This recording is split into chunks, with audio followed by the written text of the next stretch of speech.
नमस्कार दोस्तों, समाज को अफेक्ट करने वाला टॉपिक है। बहुत रेलेवेंट है, बहुत लोगों के रेलेवेंट है एंड कई कई लोगों के टेक्स रहते हैं। कानून तो क्लियर है इस पे, लेकिन प्रैक्टिकलिटी में बहुत ग्राउंड पे डिफरेंस है। टॉपिक है, should women get share in property of their fathers, specially when the brothers are there. मतलब ब्रदर को हिस्सा देना चाहिए, ब्रदर या पिताजी जो है, जो पेट्रियार्की कह लो, माता पिता को लड़की को देना चाहिए या नहीं देना चाहिए, उस पर बातचीत होगी। लॉ तो क्लियर है कि मिलेगा, पर दूसरी चीज़ क्लियर है कि विल के हिसाब से भी जाएगा कि जो सेल्फ एक्वायर्ड प्रॉपर्टी होती है। ये दुख का कारण बना हुआ है समाज में महिलाओं के लिए, तो इस पर कुछ क्लैरिटी देना चाहूँगा मैं। Depending on which area of the country you belong, ये अलग अलग प्रिविलेंस है। नॉर्थ इंडिया में अब भी क्लियर चीज़ मानी जाती है कि नहीं, महिलाओं को नहीं मिलेगा। एक ऐसा ट्रेंड है, इसको छिपाने का कोई ज़रूरत नहीं, क्योंकि समाज में सबको पता है ये क्या हो रहा है। अब इसकी रीजंस जो बताए जाते हैं उन्हीं की चर्चा करी जाएगी। समाज को क्लैरिटी है। मेरा काम यहाँ पर एकदम हाई मॉरल ग्राउंड पकड़ के नहीं आना कि नहीं कानून ने कहा है सब बराबर हैं, सबका हक है, ऐसा भी नहीं है। ना मैं कोई बहुत ज़्यादा दूसरी एक्सट्रीम में हूँ कि भाई बिल्कुल नहीं देना चाहिए। मैं तर्क संगत हूँ। भाई और बहन का रिश्ता अच्छा होता है। नॉर्थ इंडिया में हिस्टोरिकली एग्रीकल्चर लैंड ही होता था, देश गरीब होता था। पहले से स्टार्ट करते हैं और फिर 2025 तक आते हैं। बहुत अच्छे से आपको समझना है, एंड ये पैन इंडिया बात भी है। बहुत कल्चरल रिचुअल्स बने हुए हैं। बहन की बेटा बेटी की शादी होगी तो मामा जी आएंगे भात भरने के लिए, कुछ पैसे देंगे। लड़की जब भी घर में आती थी तो कोई सीधा बोल देता था, कोई सामान मिलता था उसको, कुछ कपड़े मिल जाएंगे, क्योंकि land use to give produce. And वो फसल कटती थी, उससे कुछ आता था। कोई घी दे देता था, गेहूँ दे देते थे, गोल्ड थोड़ा बहुत दे देते थे, कपड़े दे देते थे। 3 4 5 त्योहार बने हुए हैं, तो she use to get that share little bit करके। ठीक है। शादी पे एक खर्चा होता था अच्छा खासा, जो as a percentage of net worth family का काफ़ी होता था। तो मन में ये हो जाता था कि ये देर सवेर इसका काफ़ी कुछ हमने कर दिया है। और जिस घर में वो जाती थी तो उस घर में भी अगर कोई बहन होती थी, बेटी होती थी, हस्बैंड की जैसे बहन कहते हैं, तो ये लेडी भी उस हाउस होल्ड में भी यही रिपीट होता था। लैंड की वैल्यू हर गांव की बराबरी थी, क्योंकि खेती थे, देश गरीबी था, तो 10 किले उधर है, 15 10 किले उधर हैं, तो सेम ही थे। ऐसा नहीं था कि वहाँ पे तो हाईवे आ गया, एयरपोर्ट आ गया, तो जी वो तो 5 करोड़ हो गए, 50 करोड़ के हो गए, और ये ऐसा। तो मोर और लेस देश ही गरीब था, तो सिस्टम सही चल रहा था। दूसरा ये था कि भाई वो हिस्सा लेने के लिए आएगी, लड़की को हिस्सा देंगे, तो यहाँ इस सरनेम के लोग रह रहे हैं, इस कास्ट के लोग रह रहे हैं, इसके तो गांव की डेमोग्राफी खराब होने का डर रहता था कि यार जो जहाँ रह रहा है अपना रहो, और सबकी लैंड वहीं रहेगी। अगर जिसके लड़कियां ही लड़कियां होगी, तभी तो लड़कियों के चक्कर में इतने लड़के, मतलब लड़कियां कर लेते थे, फिर लड़के होते थे, पॉपुलेशन आपको पता है चलती थी, और फीमेल फिटिसाइड जैसा पाप वो आपने हमने सबने 1980s 90s में खूब गवर्नमेंट ने कानून वगैरह लाना पड़ा। तो लड़का ज़रूरी था, और लड़के के पास एग्रीकल्चर लैंड जाता था। वो चीज़ें किसी तरह समाज में समझ आती थी थोड़ी बहुत, ठीक है, कि भाई, और उसको किसी तरह समाज बराबर करने की कोशिश भी करता था कि बेटी को एन्युटी प्लान दे दो, कि उसके बच्चों के कपड़े दे दिए, कभी उसके दे दिए, कभी कुछ गेहूं बांध दिया, आटा दे दिया, घी दे दिया, कभी बहुत अच्छा कुछ हो गया तो थोड़ा बहुत कुछ गोल्ड दे दिया, पैसे दे दिए, शगन दे दिया, मिठाई पे चला गया, भाई चला गया, भाभी ने कुछ कर दिया। तो सिस्टम बना हुआ था लाइफ लॉन्ग। क्योंकि ज्योतिष के हिसाब से भी बेटियां बहनें मरकरी हैं, मरकरी को ठीक रखना भी अच्छी चीज़ होती है, ठीक है। पर वो ज़्यादा ज्योतिष में नहीं जाएंगे, प्रेजेंट पे जंप करते हैं। ना व्हाट हैज़ हैपेंड इज़ कि बहुत अर्बनाइजेशन हो गया है। गांव में तो जो अब चल रहा है चल रहा है, मेरा ऑडियंस गांव का है भी नहीं। अब आप दिल्ली के घरों में रह रहे हो, गुड़गांव में रह रहे हो, फ्लैटों में रह रहे हो, पुणे मुंबई बेंगलोर में रह रहे हो, बड़े शहरों में रह रहे हो, सेक्टरों में रह रहे हो। रोहतक जैसे शहर की बात कर ले, कि जो बड़ा शहर नहीं है, पर भाई वहाँ भी 1 लाख 1.5 लाख रुपए गज रेट हो रखे हैं कॉलोनियों में, सेक्टरों में। तो प्रॉपर्टी की वैल्यू बहुत बड़ी है। तो अब there is no way that you can give 5 10 20 30 40,000 rupees का खर्चा एनुअली ऑन द बहन, and trade off with 5 crore 4 crore 3 crore की property. That is one. Second चीज़ ये है जो इसके ऑब्जेक्शन आते कि बेटा माँ बाप का ख्याल रखेगा तो फिर बेटी को कुछ क्यों, क्योंकि बेटियां भी ख्याल रखें फिर। ये एक ऑब्जेक्शन है नंबर वन, ठीक है। नंबर टू ऑब्जेक्शन इसमें ये आता है कि उसकी शादी पे इतना खर्चा कर दिया था तो बस बराबर हो गया। ये दो ऑब्जेक्शन सबसे ज़्यादा आते हैं जब भी ये डिस्कशन होता है। बेटे जो निकम्मे हो चुके हैं, जिनने पेरेंट्स की प्रॉपर्टी पे ही खाना है, उनने सेवा वेवा तो करनी नहीं, उनने खा पी लेना है मामला। बहुत ऐसे लड़के हो रखे हैं, नौकरियां हैं नहीं, वेवड़ हो रखे हैं, बहुत परसेंटेज काफ़ी हाई है। और जहाँ नहीं भी है वहाँ पे एक ये अपने आप को सबको अपने आप को गिल्ट फ्री करना है ना कि अगर मैं बहन को हिस्सा नहीं दूंगा तो कोई रीजनिंग तो हो ना मेरे दिमाग में। क्योंकि देखो इस वीडियो के नीचे यही ट्रोल करने वाले आएंगे कि तूने इसका, तो मैं पहले ही बताता हूँ मेरे कंटेंट में सबसे अच्छी चीज़ क्या है, मैं ऐसे एक्टिंग करके ना जो मैं बोलता हूँ फिर मैं दूसरी थोड़ा सा टोन में जो उस पर आएगा ऑपोजिशन वो भी मैं ही बोल देता हूँ। फिर अब वो कहाँ जाएगा, या तो इरिटेट होकर चला जाएगा, उसको सूट नहीं करेगा, ठीक है, उसको सूट नहीं करेगा। भाई आप मुझे बताओ, मंगोलपुरी पूट करके जगह है, ठीक है, दिल्ली के पास। अब तो वहाँ पे कुछ ज़मीन ज़्यादा बची नहीं, सब कुछ हो गया। वहाँ के किले और लेट से जींद के किले में फ़र्क तो रहा होगा ना लैंड का, कि तेरे को इधर मिल जाए उधर मिल जाए, नंबर वन। दूसरी चीज़ कि जहाँ जाएगी लड़की तो उसको वहाँ मिल जाएगा। ये लोग स्टोरियाँ सुनाते हैं कि हमने नेहा की शादी ऐसे घर में कर दी कि वो तो बहुत ही अमीर घर है, तो अब इसको यहाँ क्या देखना चाहिए, ये लॉजिक देते हैं। तो फैक्ट ये, लड़कियों का, महिलाओं का इतना बुरा हाल है, ना पीहर उनका, दैट इज़ ना मायका उनका, और ना ही ससुराल उनका। उनको कोई कौन ससुराल पक्ष में बहू को कुछ देता है? नहीं, उस बेटे को तो मिलेगा, पर बेटा तो बेटे को मिला, उसको क्या मिला? इंडिविजुअल पना भी बढ़ रहा है, वो अपने खर्चे कर सकती है क्या, उसकी स्टैंडिंग किधर हो रही है? वो भाई को सब कुछ मिल जाएगा। जैसे मेरे पास एक क्लासिक केस आया, मैं उसको कई बार अलग अलग प्लेटफॉर्म से बताता हूँ और आपको भी क्लासिक केस से बताएंगे। हरियाणा का एक केस है। हरियाणा के एक डोमिनेंट कम्युनिटी एक है, डोमिनेंट मतलब नंबर्स में, ठीक है, वैसे डोमिनेंट नहीं होना चाहिए, ठीक है। तो एग्रीकल्चर कम्युनिटी है, I also belong to that community.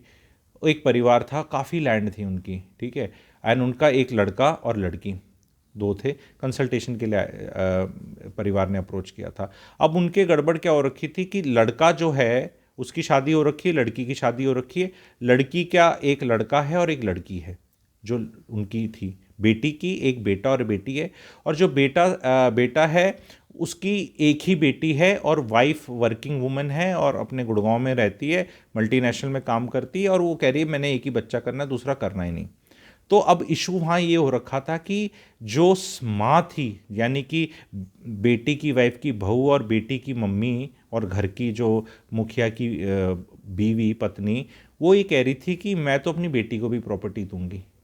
और लॉजिक सिंपल था उनका कि भी अगर अल्टीमेटली मैं बेटे को दूंगी तो बेटे के आगे तो लड़की है, तो अगर उस लड़की को ही जाएगी हमारी, काफ़ी कई बार प्रॉपर्टी ज़्यादा भी हो जाती है, ठीक है, तो काफ़ी थी, मतलब अलग अलग जगह थी, प्लॉट, फ्लैट, एग्रीकल्चर लैंड भी, मतलब भांति भांति का प्रोग्राम था, कोठी भी, दुकानें भी, ठीक है, हर तरह का। तो मैं अपनी बेटी को भी दूंगी।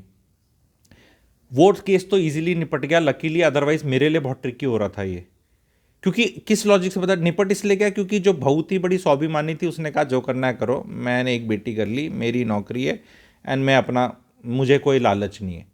तो वो इजी था क्योंकि वो डिस्कशन आपस में नहीं करके मेरे से जैसे हो गया कि मेरे सामने बातें होगी, और मेरे लिए लकीली हो गया। बट आई वॉज थिंकिंग कि अगर वो लड़की ऐसा नहीं बोलती बहू, और या उस मीटिंग में नहीं आती और इस तरह एग्जिट रूट नहीं देती सबको कि अब जब वो तैयारी होगी तो फिर कोई इशू ही नहीं रहा।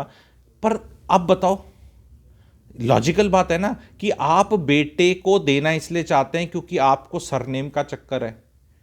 पर अगर बेटे के आगे बेटी है और आपको दिख रही है, तो वो कह रही है कि जो मेरी बेटी है ये तो मेरी बेटी है, और ये वाली बेटी तो मेरी बहू की बेटी है, चलो मेरी पोती है, तो अगर पोती के पास जाएगा पैसा, जो भाई जाएगा ही ना, क्योंकि आगे तो कुछ और नहीं कर रहे, तो फिर बेटी के पास क्यों नहीं जा सकता? That is one. Second question बार बार ये आता है, बहुत लड़के बोलते हैं हम माँ बाप का ख्याल रखते हैं। माँ बाप का ख्याल रखोगे तो उसको मोनेटाइज कर लो ना, कितना ख्याल रखा जा रहा है। आपके टाइम की कोई तो कीमत होगी। अगर आपकी 2 लाख रुपए की तनख्वाह है तो क्या आप वो नौकरी छोड़ के उनका ख्याल रख रहे हो? अच्छा, क्या आपकी वाइफ ख्याल रख रही है, नौकरी छोड़ के रख रही है? या आप उनके पैसे से कोई नर्स यूज कर रहे हो या कोई वैसे कर रहे हो? या ख्याल रखना एक तो होता है कि भी साथ रह रहे थे, चाय पानी दे दिया, एक होता है कि एक्चुअल में वो बोलना चाहते हैं कि जो माँ बाप न्यूसेंस भेजते हैं अपने बुढ़ापे में देते हैं, वो मेरी वाइफ टॉलरेट कर रही है, तो उसका ये कॉम्पनसेशन पैकेज है। तो फैक्ट ये है कि सारे लोग बैठ के बात कर लो कि इस कॉम्पनसेशन पैकेज का भी तो कोई लिमिट होगा ना। अगर माता पिता की न्यूसेंस है और बहुरानी सहन कर रही है तो आई ऑल्सो एग्री कि कॉम्पनसेशन होना चाहिए। क्योंकि बेटी तो दूर रह रही है, दामाद तो दूर रह रहा है, वो उनको अस्पताल अगर ले जाना पड़ रहा है तो उसको बैठकर टेंजिबल तो सोल्यूशन करो। How can you have a situation, देखो जहां कुछ है ही नहीं बांटने को तो वहां तो कलेश है ही नहीं, पर मान लो कोई 10 करोड़ रुपए का मामला है जो कटेगा बटेगा, तो उसमें यह कैसे हो सकता है कि नहीं बेटा तो 10 करोड़ ले जाएगा और बेटी को 1 रुपया भी नहीं मिलेगा? कोई तो फॉर्मूला लगाओ कि भी चल तू देख रहा है, ये कर रहा है, वो कर रहा है, तो 6 करोड़ का मामला तू रख ले, 4 उसको दे दे, 2 करोड़ का एडवांटेज ले ले। बहुत ही तू कुछ ग्रेट कर रहा है तो भाई ऐसे ठीक ठीक लगा ले, 6.5 करोड़ ले ले, उसको 3.5 तो दे, 3 करोड़ का एडवांटेज ले ले। क्योंकि प्रैक्टिकली मैंने देखा है माता पिता जीते हुए अपने बेटे को ही सपोर्ट कर रहे हैं, उनकी पेंशन जा रही है, एफडी का इंटरेस्ट जा रहा है, पैसे दे रहे हैं, वो उनका क्या ख्याल रख रहे हैं? माता पिता ही ख्याल रख रहे हैं। और ऐसा दिखाया समझाया जाता है समाज में, आंखें बंद करी जाती हैं कि नहीं बेटी भी आके रख सकती है, 15-20 दिन आके बातचीत कर सकती है, बेटी भी घुमा सकती है। तो यहाँ मैं बेटियों को भी एडवाइस करने वाला हूँ। उससे मुझे बहुत अच्छे से याद आया क्योंकि मैं ये सारे टॉपिक्स ले रहा हूँ और इस बार मैंने मेल वर्कशॉप फॉर मेन करी थी, सुपर हिट थी, काफ़ी ज्ञान दिया था। अब मैं वर्कशॉप फ्रॉम वुमेन कर रहा हूँ 8 फरवरी को 12:30 से 2:30 बजे। तो आप एक महिला हैं, आपके चक्षु खुल जाएंगे कि यार आपको ये कैसे बात करनी है विदाउट कन्फ्रंटेशन। सीधे कोर्ट में जाने की जरूरत नहीं होती है, लॉयर के पास जाने की जरूरत होती है, साडा हक हत्थे रख, हम भी लड़के हैं, मेरे पिताजी ऐसे, ये नहीं है। क्योंकि मैंने बहुत महिलाओं को, लड़कियों को देखा है स्कीम करने में, वो बहू से नहीं बनती, मम्मी जी में आ गई। एक मेरा सुपर हिट वीडियो भी है, माइका ननंद करके करके ना, ननंद का इंटरफेरेंस एंड ऑल। यार you don't have to go that way. Certain cases में यू रियलाइज कि बेटी की डिवोर्सी है या बेटी की शादी नहीं हुई, तो फिर उसका फालतू का इन्वॉल्वमेंट आ जाता है। मैं एक सही तरीके से, see I am not pro women, I am not pro man, I am pro rational approach, pro logic, pro reasonableness, कि यार ये रीजनेबल चीज़ है यार, दिल पे हाथ रखो यार। जैसे नहीं कि महिला हो तो कुछ भी करोगी और पुरुष हो तो कुछ भी कर लोगे, नहीं। कोई समाज में नैतिकता होनी चाहिए, थोड़ी बहुत तो होना चाहिए। और पेरेंट्स भी यहाँ पर बहुत फेल कर रहे हैं।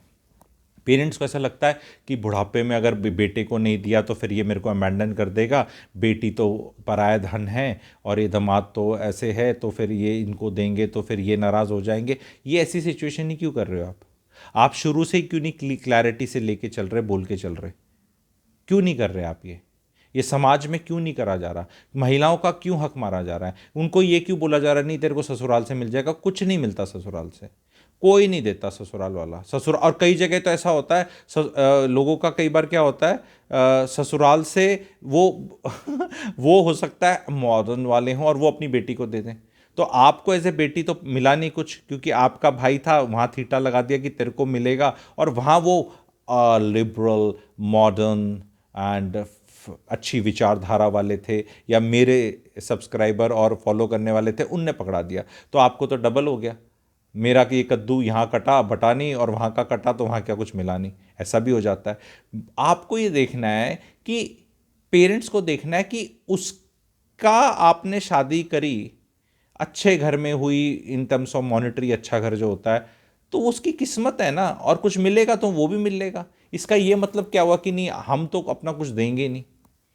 भाई आपके पास 4 टॉफियां हैं, अगला चॉकलेट केक पे बैठा है, ठीक है, तो आप अपनी 2 टॉफियां उसको दो यार। नहीं टॉफियां दे रहे हैं, वो तो चॉकलेट केक है उसके पास, तो क्या हो गया? टॉफियां खा लेगा, बाद में खा लेगा, उसको एहसास तो होगा, उसको भी खा लेगी, उसको एहसास तो होगा कि हाँ मेरे माता पिता भी थे, हाँ उनने मेरे को भी कुछ दिया। क्योंकि लड़की के नाम पर जो चीज़ आए वही लड़की की है, और उसको और कई बार तो मैंने देखा समझा भी है, जैसे हम कहते हैं शादी के टाइम पे स्त्री धन बोलते हैं, कुछ लोग उसको दूसरे डी वर्ड से भी कंफ्यूज करते हैं। कई बार लड़कियां बोलती हैं कि नहीं गुरुजी मेरी शादी में तो मेरे को, कई बार डिस्कशन जैसे प्री मैरिटल कंसल्टेशन हो रही है तो पहले लड़का लड़की से होती है, प्राइवेट में होती है, लड़की से जैसे बात हो रही है तो मैं जैसे कुछ डिस्कशन करना चाह रहा हूँ कि भी तुम्हारे पेरेंट्स के साथ होगी तो ऐसे ऐसे बात करेंगे, तो कहते नहीं गुरुजी मेरे पेरेंट्स दे रहे हैं तो देने दो ना, क्या दिक्कत है, गाड़ी दे रहे हैं तो मैं ही चलाऊंगी, क्योंकि बाद में पता नहीं कुछ मिले ना मिले। मैंने कहा वाह यार, ये मैंने कहा बहुत अच्छा, बहुत अच्छी लड़की है, मतलब ठीक है, अब इसका लॉजिक पे क्या जाए। कह रहे कुछ मिल रहा है मिलने दो, गोल्ड मिल रहा है मिलने दो, मैंने ही अपने लॉकर में रखना है। मैंने कहा यार फिर ये लड़के वाले बोलते हैं कोई पिता अपनी बेटी को अपनी मर्जी से उसके लिए गाड़ी दे जो वो चलाए, तो इसमें हमारा क्या है, वो मीम्स बने हुए हैं आपने देखा है, तो वो तो ट्रू भी होते हैं कई बार।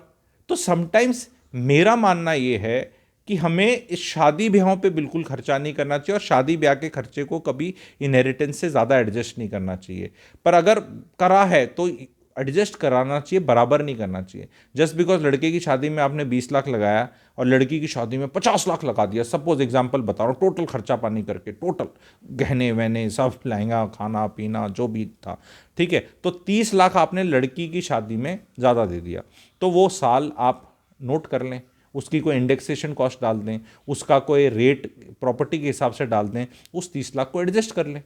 उसको ज़ीरो करने का तो कोई हक नहीं है ना। ऐसा क्या 30 लाख आपने ऐसा दे दिया कि जो 10 साल बाद जाके 4 करोड़ का डिफरेंस या 5 करोड़ का डिफरेंस हो गया कि तेरी शादी में 30 ज़्यादा लगा दिए थे। मतलब कोई तो लॉजिक होगा, कोई तो लॉजिक होगा।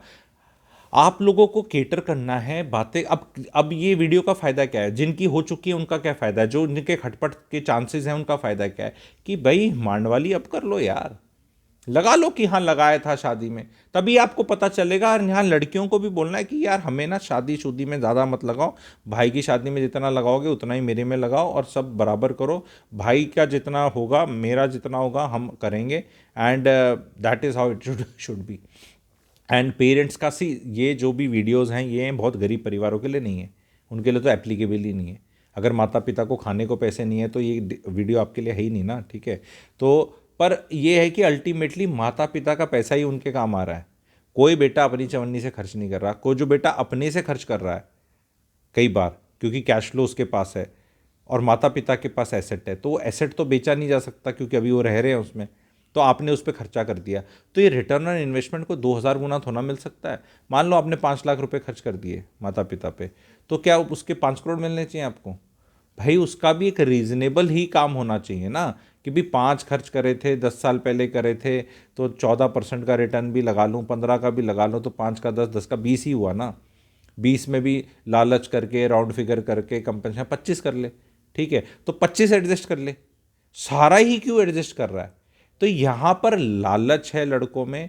एंड मैं बता रहा हूँ इस तरह अपनी बहन का हक मार कर पूरा इस तरह करके, क्योंकि लॉ तो आधा आधा करता है, तो जैसे हम आधे आधे की बात करेंगे तो फिर यहाँ भी आधा आधा करो, कई बार समाज की वजह से नहीं हो पाता, वो सिस्टम ऐसा है। और लड़कियों को मैं गाइड कर रहा हूँ यहाँ पे कि अगर खर्चा हो रहा है माता पिता पे और उनके पास कैश फ्लो नहीं है और भाई खर्च कर रहा है, तो आपको नहीं पता खर्च हो रहा है, तो भाई के साथ क्लैरिटी रखे ना कि भैया 2.5 लाख मेरा 2.5 लाख आपका, क्योंकि वो सब बराबर होगा। तो आप ऐसे कर लो। लड़कियों को मैं क्लीन चिट नहीं दे रहा हूँ यहाँ पे, लड़कियां भी आंख ऐसे कर लेती हैं जब बात आती है, ऐसे कर लेती हैं, और फिर जब वो प्रोग्राम पूरा हो जाता है ना, टाई टाई bye bye tata bye bye हो जाता है दोनों माता पिता का, तब आके से साडा हक एथे रख, कानून संहिता नंबर सो एंड सो और ये करके, यार फिर वो भी पाप है, पाप है। देखो समाज ना, कानून से तो देश चलता है पर समाज चलता है नैतिकता और समाज के उससे। तो मैं समाज का, मैं भी आदमी हूँ और मैं समाज को ही एक तरह से सोशल रिफॉर्मर एंड ऑब्जर्वर का रोल करता हूँ। तो यहाँ बहुत इंपॉर्टेंट है भाई के साथ खड़ा रहना है हर जगह कि भैया मैं भी हूँ। कई बार फिजिकली नहीं आ पाता इंसान, ये भी पता है कि शादी हो रखी है, दूर है, बच्चे हैं, एग्ज़ाम है, महिलाओं का अपना परिवार में रोल ज़्यादा होता है, तो एक कहते हैं ना इमोशनल सपोर्ट, मोबाइल पे सपोर्ट, कॉल पे सपोर्ट, पैसे का सपोर्ट, रिसोर्सेज का सपोर्ट। कभी आपने घर दे दिया अपना रहने के लिए, कभी ड्राइवर दे दिया, कभी गाड़ी दे दी, कभी मेड भेज दी, कभी कोई और सिस्टम कर दिया, कभी कुछ ऑनलाइन इन्वॉल्वमेंट कर ली कि भाई आप जा रहे हो, मैं ये कर रही हूँ, मैं डॉक्टर का चेक कर रही हूँ, मुझे रिपोर्ट दे दो, मैं ऐसे करूँ। वो एक इन्वॉल्वमेंट होती है कि वो भाई वहाँ स्ट्रगल कर रहा है पेरेंट्स के साथ, तो बहन भी लगी हुई है कि कोई नहीं, मेरे को रिपोर्ट दे, मैं अपने शहर में करूँगी, मेरे जीजा जी डॉक्टर हैं, जीजा जी नहीं सॉरी, मेरे वो क्या होता है वो साढ़ू जो होता है उसका, मतलब सॉरी क्या, आप हस्बैंड की बहन का हस्बैंड कह लो, ठीक है, वो क्या रिश्ता है, ठीक है। तो वो उससे मतलब रिश्तेदारी में हस्बैंड की साइड में कोई डॉक्टर है, तो वो उसको सपोर्टिंग रोल में आ रही है कि देखो मैं वहाँ चेक कर रही हूँ, आप ऐसे फंस रहे हो, कभी यहाँ हो रहा है। तो ये अच्छा, पेरेंट्स का सबसे बड़ा रोल ये, पेरेंट्स तो ऐसे हो जाते हैं कि बस हमारे बात तुम देख लेना, बस हमारे टाइम पे तो सब कर लो कुछ कुछ। पेरेंट्स को भी बैठ के खुल्लम खुल्ला बात करनी चाहिए। पेरेंट्स बात इसलिए नहीं करना चाहते क्योंकि बहुत डरते हैं मरने से। अरे भैया, मरना चाहे 20-25 साल बाद हो, बात तो कर ही सकते हो। क्या बात करने का मतलब यही हो गया कि बस हम चले जाएंगे? लोग विल भी लिखते हैं, बातें भी करते हैं। उससे याद है मुझे, विल पे भी अगर आप लोग इंटरेस्टेड हैं तो I organise something on this also. क्योंकि सी कई बार क्या होता है, प्रॉपर्टी उतनी होती नहीं, उतने का कलेश हो जाता है, और कोर्टों में केस होते हैं, एंड भाइयों में केस हो रखे हैं, उन परिवारों में मतलब केस कर रखे हैं लोगों ने एक दूसरे पे। फिर वो समाज में देखते हैं कि उनके बच्चों की शादियां कैसे होंगी, मामा पे केस कर रखा है। तो अब वो आएंगे कि जो महिला अपने भाई, सगे भाई पे केस करती है, तो इसका बेटा या बेटी सपोज ये हमारे घर पे आके कर देगी। समाज तो ऐसे सोचता है, क्योंकि भाई इन्हें तो शर्म ही नहीं है अपने, हम तो नए नए रिश्तेदार बन रहे हैं, ये तो खून के रिश्तों पे केस करके बैठे हैं। तो जिनके घरों में खून के रिश्तों पे केस हो रखे होते हैं, भाई समाज तो जज करेगा उन्हें, समाज तो जज करेगा। तो ये क्योंकि मैं अभी देख रहा हूँ महंगाई बहुत आ रही है, डिस्प्रेशन बहुत आ रहा है, ये केसेस बढ़ेंगे। तो लॉयरों की तो चांदी है, हमारे जैसे कंसल्टेंटों की भी है, हम भी मीडिएटर हैं, कॉन्फ्लिक्ट मैनेजर हैं, this is professionally we do this. And हमारे पास ये है कि आप logically out of court settlement करना चाहते हो तो हमारे जैसे इन्वॉल्व हैं, निस्तो नाबूद करके कोर्ट में वकीलों को पैसे पूजना चाहते हो तो वो आपकी मर्जी है। अदरवाइज लॉजिकली हमारे जैसे बात कर सकते हैं। देखो, लॉ अपनी तरफ है लेकिन कैलकुलेशंस भी अपनी तरफ है ना, क्योंकि वो भी तो देखनी पड़ेगी। क्योंकि कई बार भाई कुछ देने को तैयार नहीं, अपना लॉजिक फेंकता है, मैंने ख्याल रखा, ये रखा। तो आई होप ये वीडियो आपको एक सिलेबस के तहत आपको इसने बताया है। जो महिला अभी सुन रही है, और रिलेशनशिप वर्कशॉप में मैं काफ़ी चीज़ें टच ऑन करूँगा, उसको ज्वाइन करना चाहती है तो RW दिए हुए नंबर पे व्हाट्सएप कर सकते हैं। वो जो भी नंबर आपको हैशटैग में दिख जाएगा, कमेंट सेक्शन में दिख जाएगा। उसकी 2 घंटे की वर्कशॉप है, मात्र 450 रुपीज़ उसकी फ़ीस रहेगी। Please register for it, you will get a recording of it, please see it with your husband, please make notes. काफ़ी क्लैरिटी मिलेगी, बहुत क्लैरिटी मिलेगी आपको। उसमें मैं 20-22 साल से महिलाओं का 50 साल तक का पूरा सिलेबस कवर किया है। एंड आप उसमें एक कंसल्टेशन के रोल में भी अपने आप को, कंसल्टेंट के रोल में भी हो सकता है बना पाओ, जब वो चीज़ें आप बाकी लोगों में स्प्रेड करें और आपको क्लैरिटी मिल जाए। वो कोई फेमिनिस्ट टाइप अप्रोच नहीं है मेरी, मैं कोई फेमिनिस्ट नहीं हूँ। एज अ डिस्क्लेमर, मैं ना ही मेल शॉविनिस्ट हूँ, मैं रैशनैलिटी की तरफ हूँ, लॉजिक की तरफ हूँ, एंड रीज़नेबल जो होती है ना उसकी तरफ हूँ, कि भी रीज़नेबल अप्रोच होनी चाहिए जो इंसान को इंसान की तरह ट्रीट करे। तो प्लीज़ चैनल को लाइक करें, सब्सक्राइब करें। चैनल की मेंबरशिप लेना चाहते हैं तो मेंबरशिप के माध्यम से भी अटेंड करने को मिल सकता है, नहीं तो आला कार्ट मैंने आपको फ़ीस बता दी है। Hope to see maximum of you this Saturday which is 8 February. And जो उसके बाद वीडियो देख रहे हैं तो भैया फिर आप रिकॉर्डिंग ही देख सकते हैं, तो फिर रिकॉर्डिंग के लिए कनेक्ट कर सकते हैं। Thank you very much.